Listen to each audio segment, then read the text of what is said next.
right from day one has been storytelling. And so even though we're putting content on all of those different devices and looking at ways of engaging the audience, we're trying to tell the same story.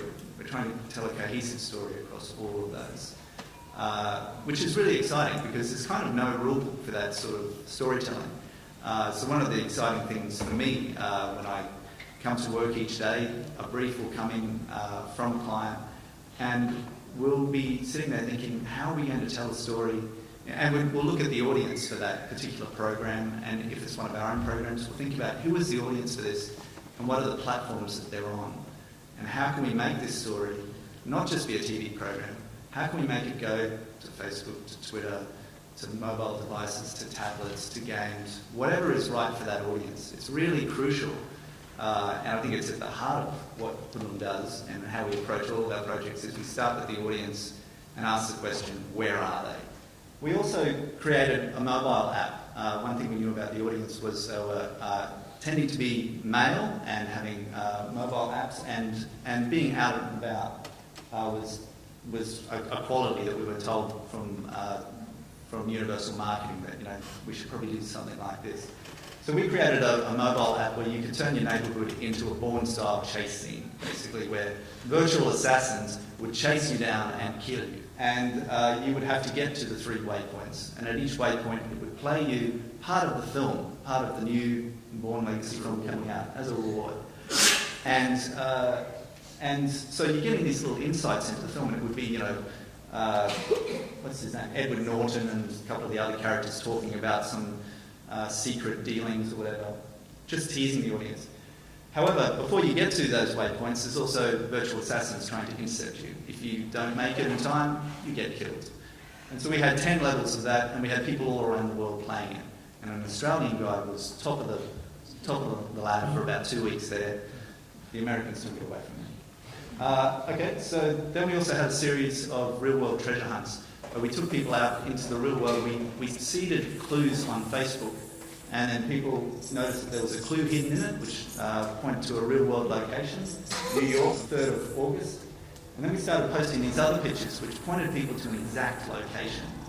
And bit by bit, the fans followed this on Facebook, and for each of these treasure hunts, we did 5 of them in Phoenix, Atlanta, LA, New York, and we had about 30 to 40 people turn up at those locations. What is the code word? Alaska? Congratulations, Agent. You've successfully completed the mission. Yes. Hey everyone, stand by for the next mission clue. I'm uploading it now.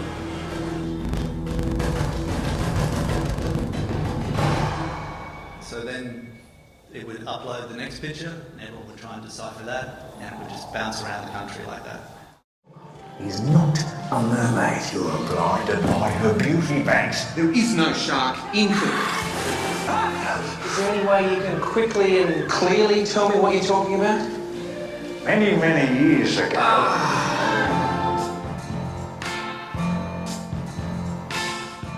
So the show lends itself beautifully to the multi-platform for the website, because Gregor does, we decided to make Gregor the older character, the technology one. He does Twitter. He switched to, he has a website where he exposes all the truth about Hoodlum. And it was great, and Barry was up for anything, and he really played along with that.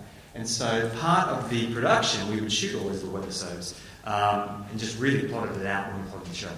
And we wrote the show. And that's kind of, something cheeky is that Barry designed this website. But Gregor designed it, and it's the truth about Hoodlum kind of stuff. And after each show, you're about to go there and all about it.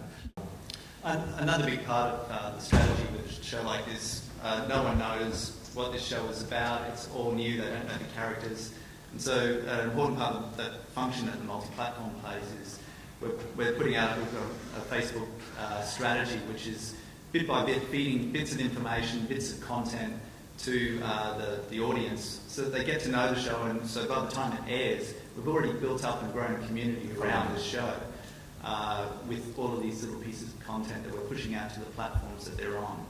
And it's that's a crucial part of it. Particularly ABC too, because it's tough. They had a lot of money for marketing, so that's a great way we can get people to the show beforehand. Get into all aspects of the show, not just to the actual viewings, but eye views are important to them. So to get those cross ratings and to make sure to hit in the way that for them is very important. So. And they were very keen. I mean, the reason they commissioned the show obviously was because it was multi-platform from its inception. Really, something the creator wanted and something we worked very hard with him to do, and very unusual.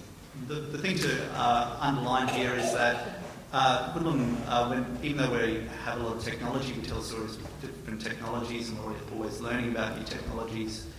Story is at the heart of what we do. Story remains the same, even if you're telling it on a mobile phone or a Twitter feed. The essentials of story are still in place. You still have to care about the characters. You have to know why you, what they're striving Engage for. them emotionally. Engage people emotionally. All of those things are still in place.